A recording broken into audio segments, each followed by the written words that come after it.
Same thing. Loading Fontaine. Fontaine is his own area. He has become the area by literally entering Fontaine. Oh man, like it's actually like the King Cruel fight in Donkey Kong Country 64. Oh god. Where you go inside his shoe as Tiny Kong. And he tries to stomp you with his toes. Oh god. Being amazing.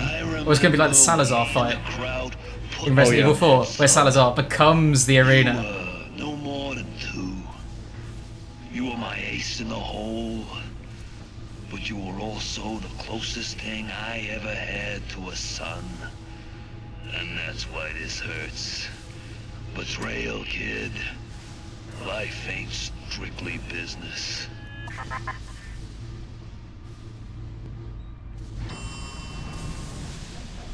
Can't take this guy seriously. He has become Super Fontaine. I'm gonna be Frank. You're not looking so great. Go! Alright, get. Go now! Hit him with the needle! Is it a special thing? I don't know. I see.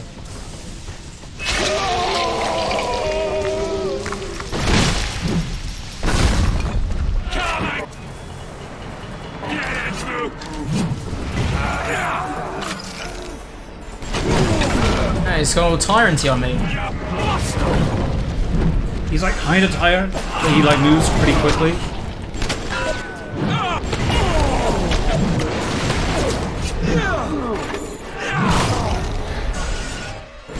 I try and vault him actually while he's on fire. That didn't work as well as I thought it would. Yeah, I'm getting the impression that use Spot Frost with your launcher. ah! Oh come on! This old shtick again. Catch my Oh, breath. he's up there. Where? I'm gonna bury you and all their little Zap. Yoink! Okay, use fire. Because he's clearly on ice at the moment.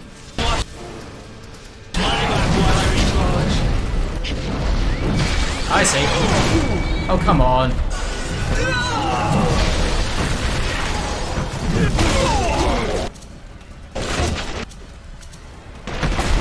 Oh, he got it. The end. You lose.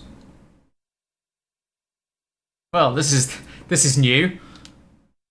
Yeah, he turned off your ability to get out of the Vita Chamber. Oh my god, it's like Wario Land 3. You can only ever die during the final boss. Okay, I'm not going to start calling this guy Rudy the Clown. Wario Land 3 is Super Mario Land 5, right? Technically, I suppose. No more than two.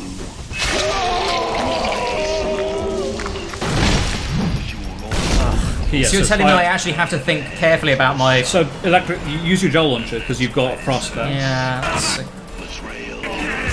Don't bolt him because like electricity is like on fire isn't a thing. no, wait. So why aren't you using your gel launcher? 1 second, what? Because it's clearly not. It's clearly this.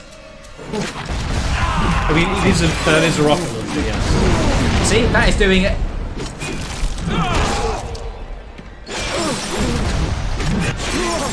You're not actually doing any damage while you freeze him. You've got to wait for him to unfreeze and then hit him with the rockets. What? You're not doing any damage, right? When he unfreezes, Oh, you I see. Right?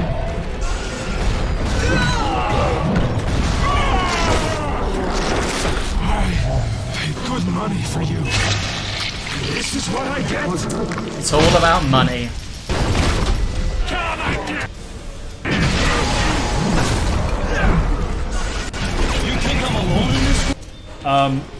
Maybe try electricity on this version? It might be like triangle instead. Where fire's on a Here's a new tactic.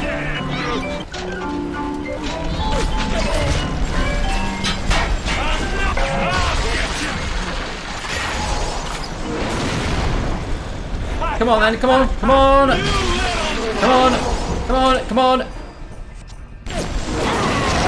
You got him. You think think you got a shot at this? I'm barely getting started. In its track, go.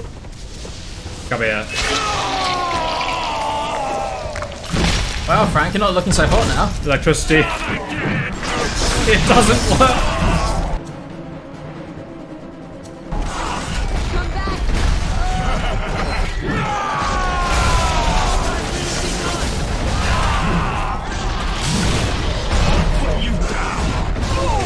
Oh. Oh, remember, you've got heat seekers as well, though. What the? You've got heat seeking missiles. You remember? Oh yeah. I forgot I had those. Oh, little sisters are throwing me weapons. Oh, that's nice. Yeah, that's gonna help. You take it. Teleport it again, quickly. Wait a minute. Then I'm gonna cut you into bits. Or we're gonna drain all your I could suck you like a mosquito. I had you built. I sent you topside. I called you back, showed you what you was capable of. Even that life you thought you had, that was something I dreamed up and had tattooed inside your head. Yes. Now, if you don't call that family, I don't know what is. And now.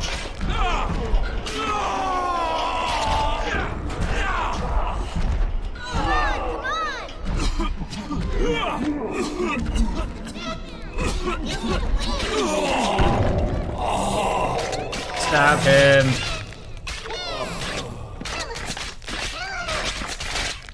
Happy ending. Yeah. Presumably that's only available like if you like save the little sisters rather than kill them. Oh dang, I'm cured. And the little sisters aren't quite so hideous anymore. No, they're not. They offered you this city.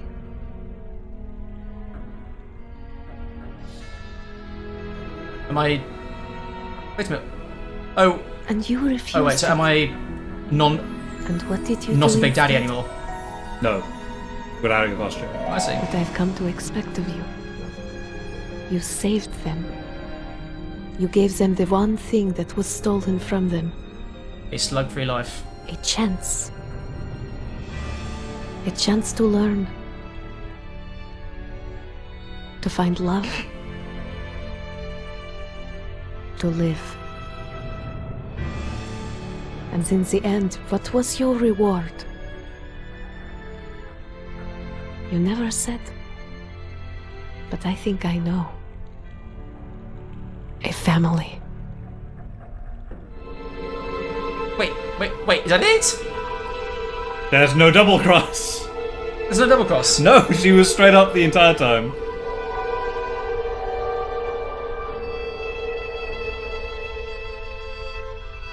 Wait, is that it? Yes.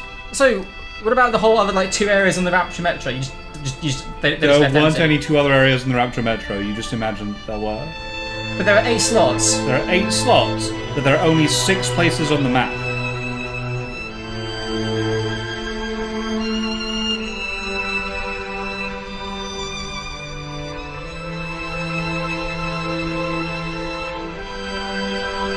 He's trying very hard to process this.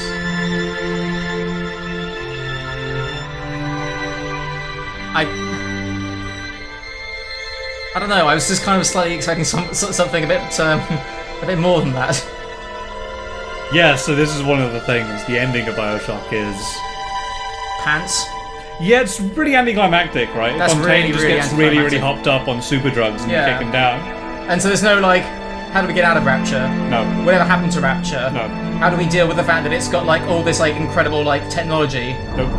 Like, Well, basically everybody in Rapture is dead apart from you and the little sisters at this point. what about the so, splicers? like most of them. What about all the like the super dangerous slugs?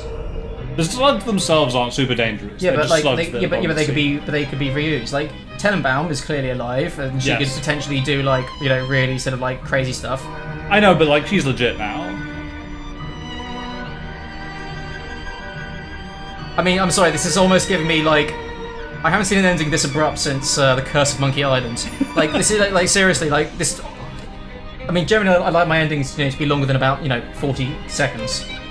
Yeah. Considering that this game took like what seems like forever to get through. Didn't end up being as long as we thought we did by the end, right? Because the tail half of the game is actually not a half. No, it's not. Like it's a third or a quarter. very, very small. So yeah, like the criticism of Bioshock that's properly leveled at it by most people is the ending just doesn't work in the context of what it's trying to do. Well, I mean, I don't. Well, okay. Well, what is it? What is it trying to do? So, I mean, I've got criticisms, but I wouldn't say. I don't know if that's a specific. So I mean, at least for me, the first half is very, very clear. This is how first-person shooters are. It's a first-person shooting game with fun mechanics based on that. Oh ho, we've tricked you based on the assumptions that you come in with based on first-person shooters. Right? Or not even we've tricked you. It's we've built a narrative around the mechanics that exist in first-person shooters, including to you just following your objective every time, right? The problem is, right, they don't have anywhere to go with that subsequently. No, they don't. And so the second half of the game is you just concluding the first half, and it doesn't have any of the kind of commentary that it did before, basically. Well, not even commentary, but like thoughts that it had before. I'm just going to nod and assume that Nat is making some very, very good points. So I can't actually hear him over the piano. The extraordinarily loud credits music, which is 200% louder than anything else that we've heard in the game. Yeah, that's true. But yes, by the way, when we do this, I actually turn the volume down by about 5 decibels or so. You turn down the volume. Yeah, so when we do this, I have to edit the sound afterwards. I was going to say, yeah. So otherwise people can't hear it. But yeah, so So I'd say the second half of the game definitely feels just like retreading the first. Like, at least in the first one, you're kind of given, I don't know, a somewhat semi-interesting objective. yeah. But in the second, it's basically just like any old 80s arcade game. It's basically like, this guy did you wrong, just Kill go, Fontaine. yeah, That's it. Go and beat him up. Yeah, pretty much. And like the bit where your powers are shorting out, that part's interesting Yeah, to me, right? that was cool. That's cool. But then it just settles back into just being, the same old stuff. And it's not like the atmosphere actually, even particularly, the atmosphere, or the locations really change after that. So I think they could have gone absolutely wild with the Big Daddy area. Yeah. And they just didn't for some reason. No. They just made it into like a library and a testing facility. I'm like, I know. this is realistic, I suppose, but you could have done some really zany shit. I was going to say, I like stuff. the sort of the goofy tone that. I don't know, I mean, maybe it was never meant to be sort of, particularly dark, but almost like it does seem like some of the stuff that they go, they go for, at least in the early stages of the game, like having all this chaos, all this rampant genetic experimentation, the big daddies and the little sisters. It kind of sets up. You kind of feel like there's going to be a bit more of a sort of like horror vibe. Yeah. And it ends up just being really, really goofy. So, and even at the very, very end, it still feels very, very goofy. So early on, you're not really an unstoppable killing machine yet, so No. they can do the whole horror vibe pretty well, or at least they do. And like, it's undermined a little by the fact that we were LPing, but like, I think it's actually quite effective early on in terms of like the weird stuff that's going on around you. But by the end, you are just a killing machine. So like, you are literally a killing machine because you are you become Big Daddy. yeah, pretty much. So, And so it loses that effect to me because you are unstoppable at that point. And I think they recognize this because Infinite is nothing. Well, Infinite has some elements of it, but nowhere near the level that Bioshock does. Infinite is much more aware that it's not a horror game and you're not playing a horror game. It's something else So entirely. it's more like I said, like a sci-fi thing.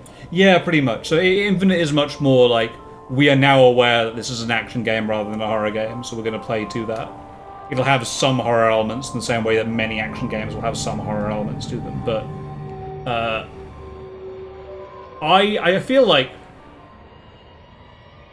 I'm unsure if Infinite is the better game. I think it is, but I mean, personally, I would say, parts of Bioshock that I've really, really enjoyed. Nothing about Bioshock has particularly wowed me. Yep. I would say, the plot twists, you can kind of see coming a mile off.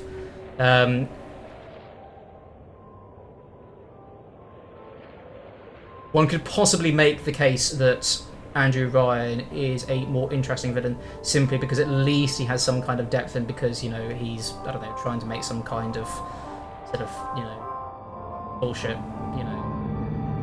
philosophical points. But Frank Fontaine has absolutely none of that. He's literally just a gangster. Yes. He's literally just a gangster who, can't even intimidate you very, very well because he just delivers all this really corny sounding 1930s gangster stuff, even though it's the 60s. So yeah. It's just, one feels that they got to Andrew Ryan. They did everything up to Andrew Ryan, but they had no idea where it would go from there. Yeah, I think that's true.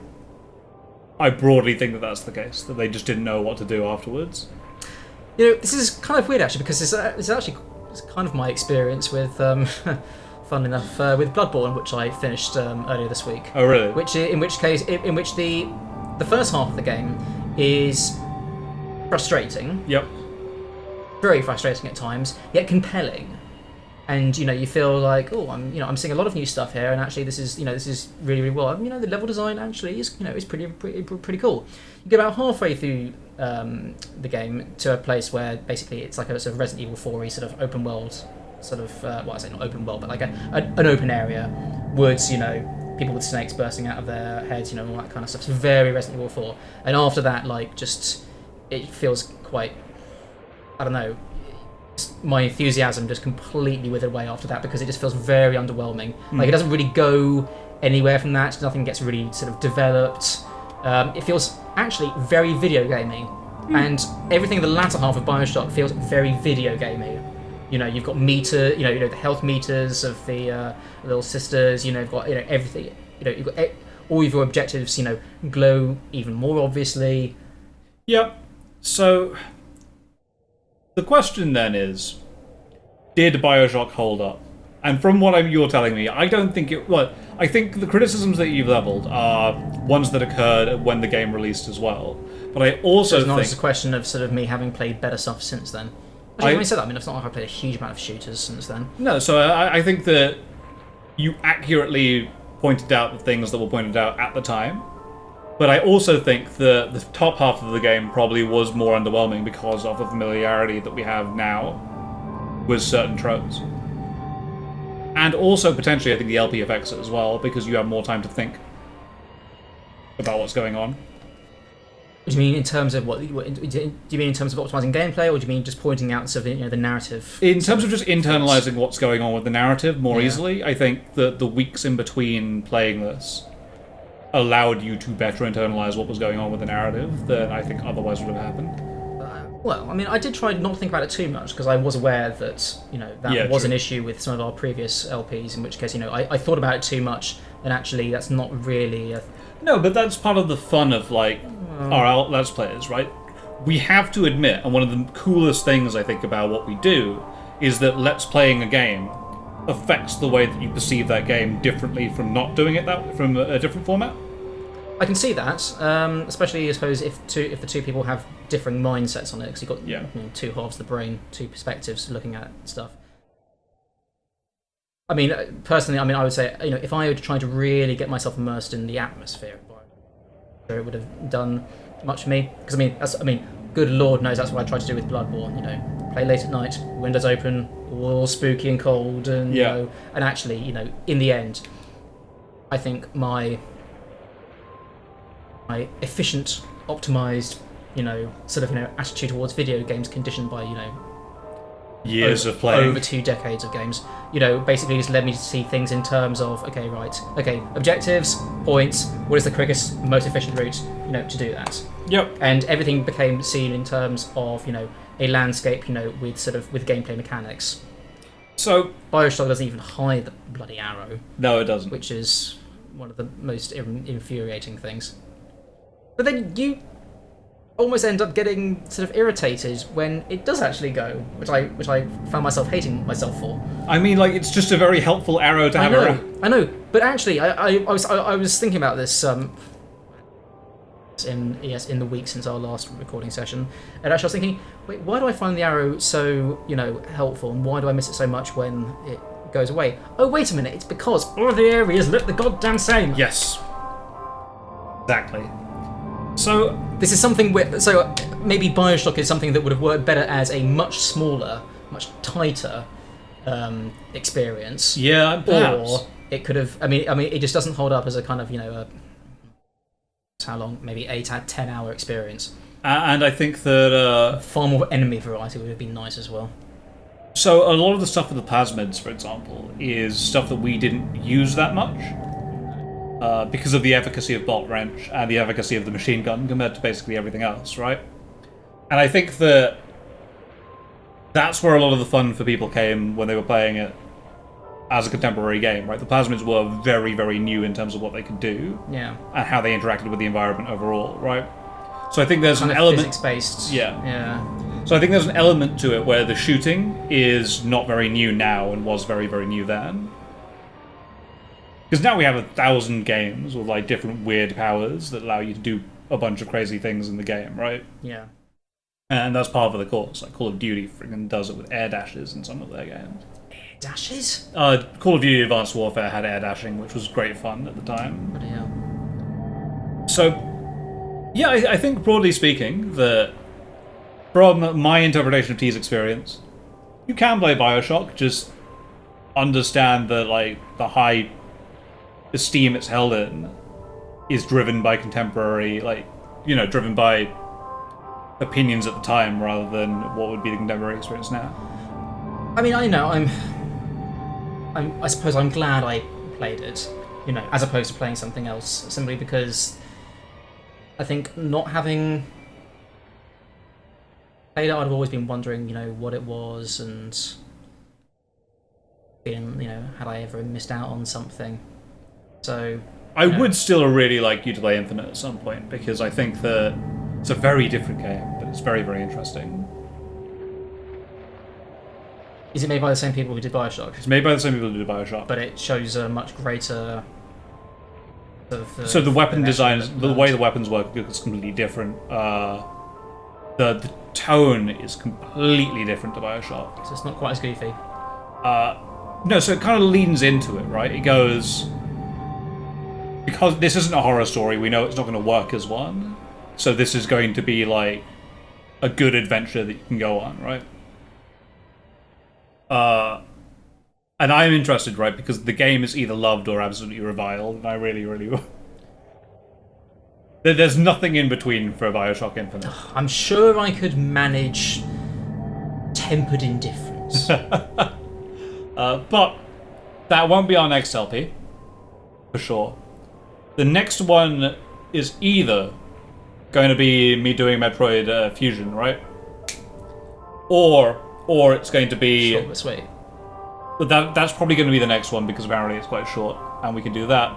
And in the meantime, I'm going to be preparing Ogre Battle on the SNES. Except this is going to be the Nat 20 Extreme Edition of Ogre Battle on the SNES. I have figured out how to ROM hack some things in that game.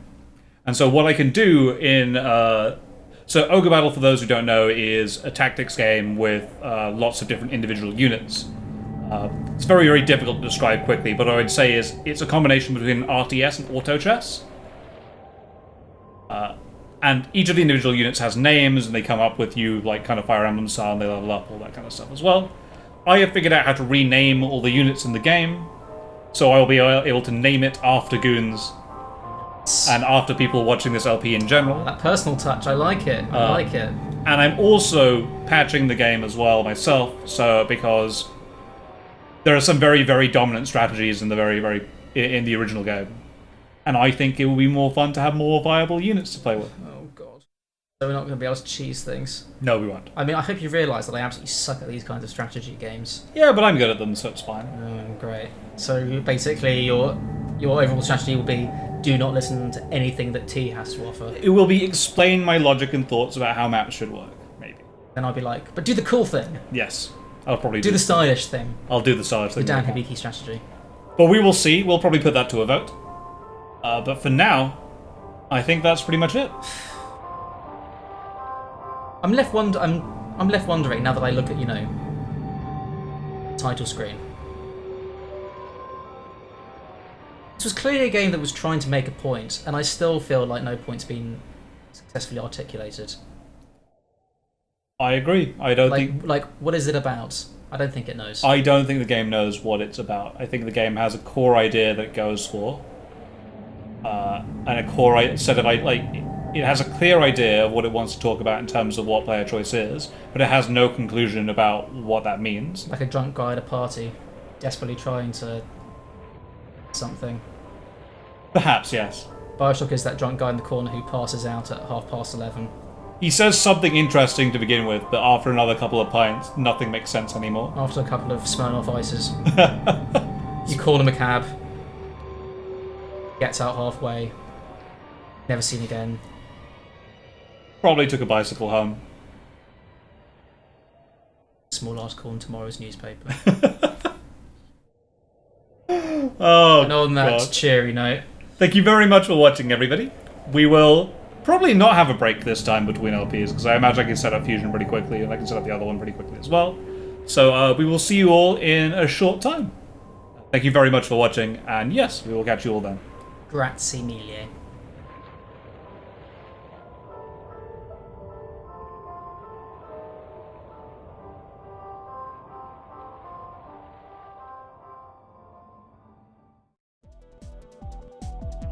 A quick message for those who have reached the end of the LP. I'm going to rather arrogantly assume that you've enjoyed the content you've seen from us.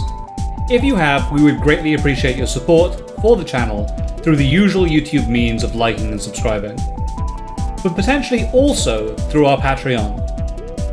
Patrons get to view episodes or release early, and funds will be used to help with our LPs in general. At the moment, we are looking to get T a new microphone, so that if we need to socially distance again, we will still be able to record. Regardless of your choice, thank you very much for watching and for tolerating this final message. We will see you on Monday the 28th of September with our new LP, Metroid Fusion Blind.